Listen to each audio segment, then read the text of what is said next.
Alright, let's crack on with this object and hopefully finish off this one in this episode. And there's only a couple of things left we need to do. If we go back to our pure reference, we have the notch on this side, or that side, which is how you look at it. And we also have this row thing just here to do as well. Let's tab into edit mode, turn off the subdiv for now. So we can really use existing topology for this. Let's switch to face select.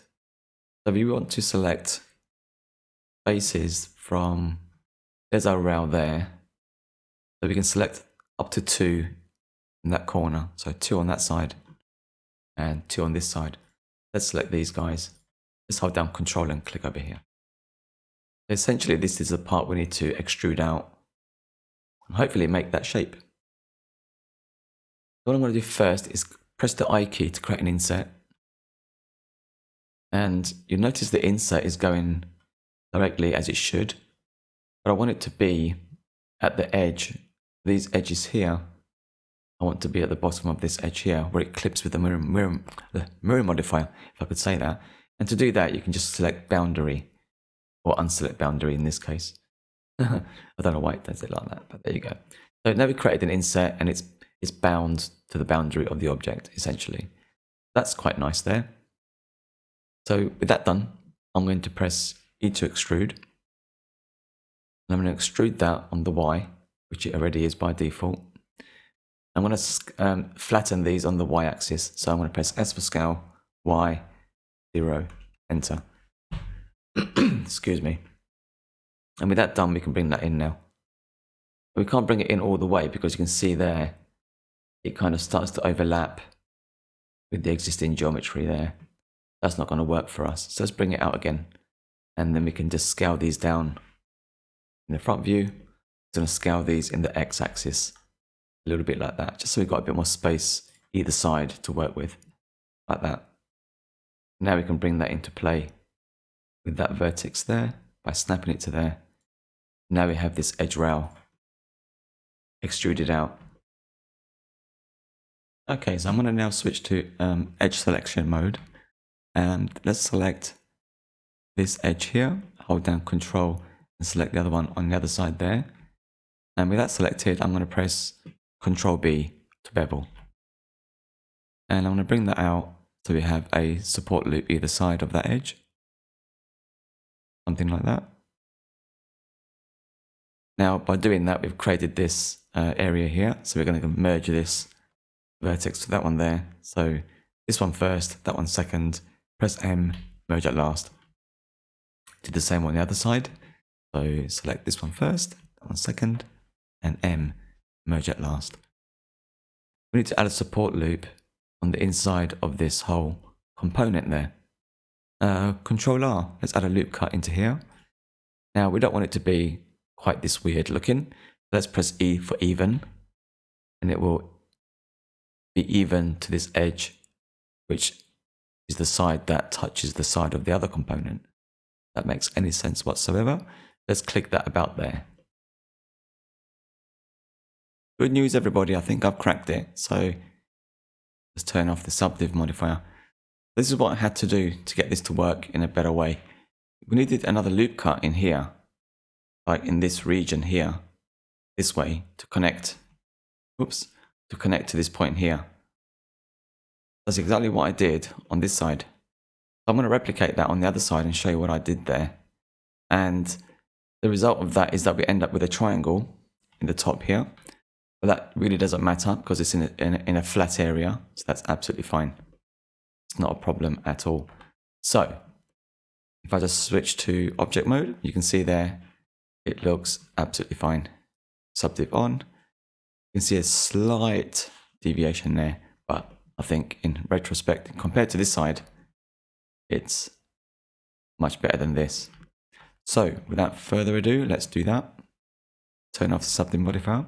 And what I did was I selected in edge mode, this edge here, the one that's on the top, all the way down, the one here. Let's do that again. So with that selected, Control B. and scroll down and get. We don't want 2 segments, we just want 1. Let's do that there. Increase that a bit. What I'm looking for here is this length here should be the same as the other ones. That might be a little bit too big. Let's just go with that and select vertices and merge these as we did before. Like so. So now we have these like that.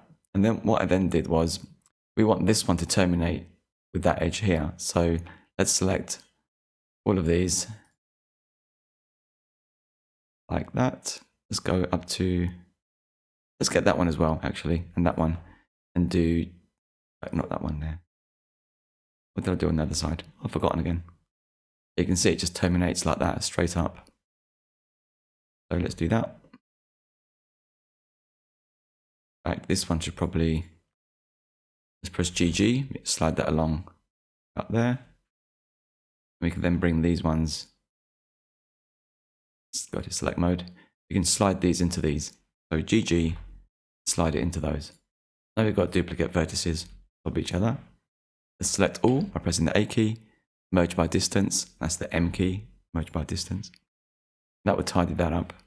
We've got an edge here we don't need anymore. So let's dissolve that with Control Delete. Now we have that. So now we've got this terminated nicely there. And what I also did over here is select all of these edges like this. And you can then do things like loop tools, space, just to space them out a bit more evenly if you want to do that. Might be a good idea actually, do that as well. Just watch out that it doesn't actually, you can see I spaced these out vertically, but it's all gone a little bit wonky. So let's do that again there. Do the same with these ones.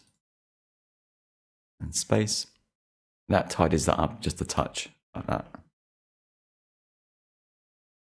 But yeah, that's pretty much what I did there. We've got that on this side here as well. Let's see what happens now if we go back to object mode. I can find it and select that. That's good. Sorry it took me so long to get there, but I was trying something different in this one to get this to work in a better way. I think that's a pretty good result overall. You can see there, it's a slightly different actually. Again, this gap here, this one here is a little bit larger than this one over here.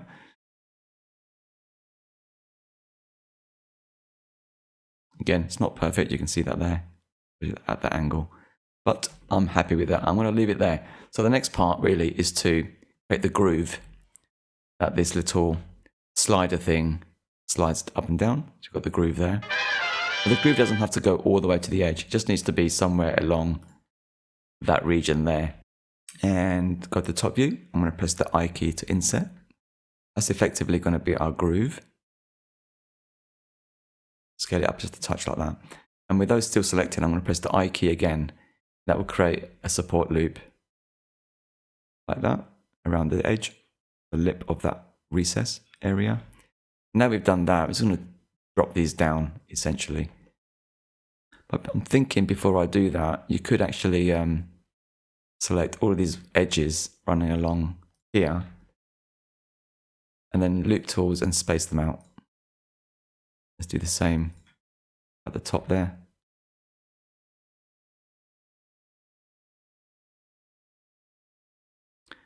So let's select these faces now. Another thing that I like to do sometimes is instead of extruding this downwards, which I would normally do, but before we do that, let's actually straighten this out because this needs to be straight, right? They're not supposed to be curved in that way. So let's select these edges here, SX0. Select the same for these ones, SX0.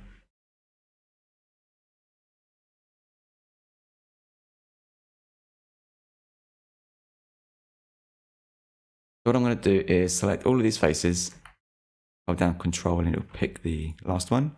Okay. I'm actually going to delete these for now. The reason for that is because this corner will be a problem. We need support loops either side of this. I'm going to select these edges in the corners. and bevel these. So Control B, do anything for now and click that, put it back to offset, then increase the size. That's quite sensitive. Let's put it down to 0.5. A bit smaller, maybe 4. Let's give that a shape of 1, 2 segments. Now we've got that support loop happening in that region, and that's going to cause a problem here. But we're going to just select these vertices and merge them to these ones. Oops, not by distance, merge by at last. Now that's a bit messy. Let's not worry about that just yet. Let's do that. And we can probably dissolve this one for now. And this edge. Let's take this one and connect it to this one here with J. Like this edge loop, edge, and dissolve it. Let's take this vertex and this one over here. Press J to join. And let's leave it at that. That shouldn't really matter because it's on a flat surface, as I always say. That shouldn't be a problem if we turn our subdiv on again. Oops. Let's turn cavity on actually, because we can see things a bit better. Yeah, you can turn off the mirror modifier. Yeah, so you can see we're getting a nice rounded corner in those areas. No glitches on the top part there because it's flat, so that's fine. Let's go over to the other side and tidy this as well. So we took this one and merged it with there. Merge at last. Turn off subdiv. Same over here. Merge at last.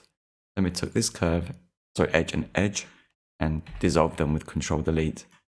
And now we can take this vertex and that one and join them together. Was it the other one I did? I always forget. Right, yeah, that one there on the corner. Okay, so let's do that one there instead. So J, this one, dissolve it, and then connect these up here, like that.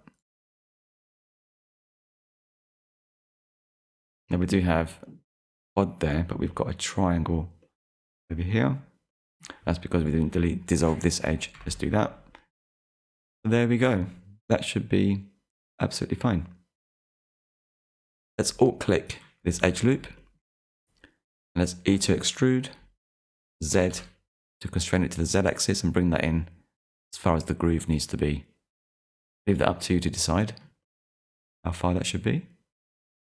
Now we've got that, we can press the F key, fill it, and I'm going to press Control B to bevel and give it some port loops like that. Make that a bit tighter, shall we? Let's go about there. We've got an offset, shape of 1, segments 2. And we just need a loop cut here now at the top and not inside. Just in there to support that crease there. Well, not crease, the lip of that. And that should be it. Apart from connecting these up, of course. We need to connect these up in a sensible way. Let's do that. Let's select these two here. And press J to join. Go to these ones here.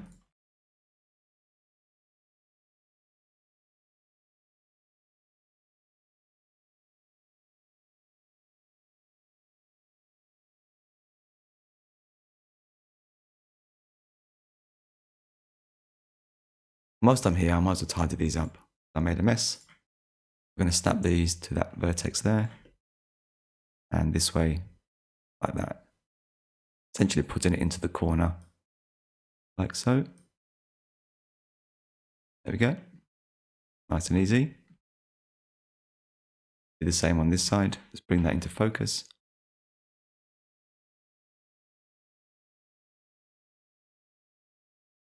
There we go. We have a nice groove running along the edge of that. Nice.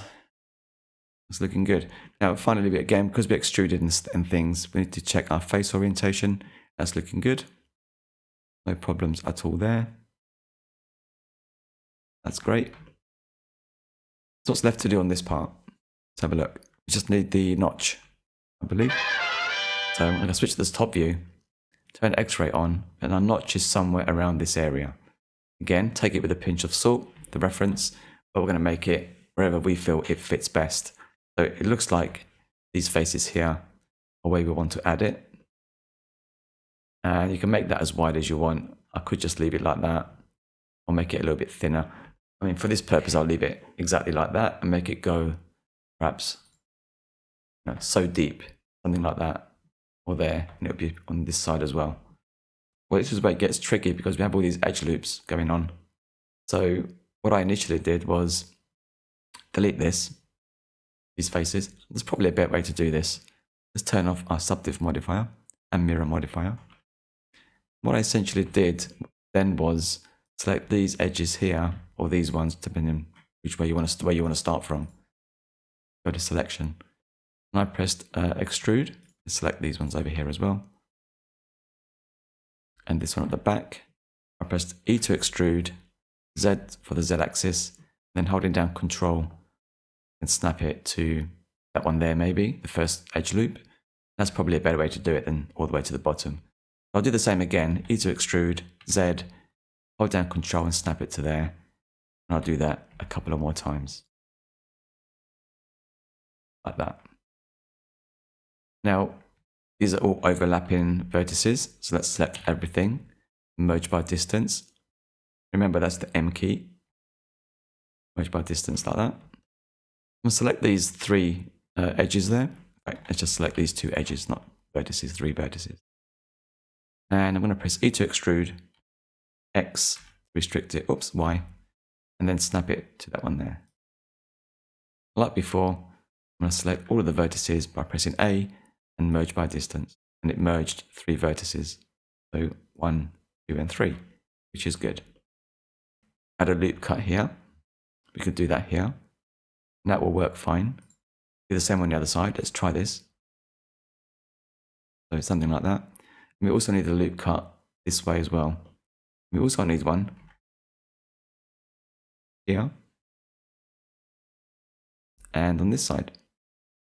And select these edges and subdivide them.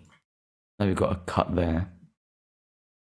I'm going to select these vertices or edges and press GG, slide them to about there. Cool, let's do the same with these ones. Let's turn the subdiv modifier off. And this one needs to be, let's just put one, let's subdivide these. So these act as barriers. So at the moment, if I do loop cut, it's going to go all the way through to the other side, across the whole model. I don't want that, so I'm going to restrict it by putting gates here. So I'm going to do subdivide. Because now we've got an end on here, that control loop doesn't work outside of this area. Let's click there, add that there, and we can join these. J. And we can select this edge loop. Hold down Control, click the last one, and we can either move it or press GG, slide it into that corner. Now we have that going on. In principle, that should work, and it does. So that worked really well. We actually have an engon there, but it's not a problem because it's on a flat surface. But we could make a quad here by connecting these. So if I press 1, 2, and 3, press J, select this edge and dissolve it. We now have a quad there. Do the same on this side and see what happens. J, select this edge, dissolve it with Control D. So you've got a quad here, quad there, and all around. That's looking good. Object mode, subdivision on. Slight pinch in there. That's because of this distance being quite short. But it is what it is. I think that's going to be okay. Turn wireframe off. There's our notch, essentially, which is cool. It doesn't slant at the moment. So can we make that slant? Can we make that slanted? Well, we can try. If it doesn't work, we'll leave it as it is. Let's make a copy of that. Shift D, right click, and drag that into our backup. Save our file. Let's tab into edit mode. Let's turn off all of our modifiers.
Now, if this is too wide, which it probably is, that's an easy fix, right?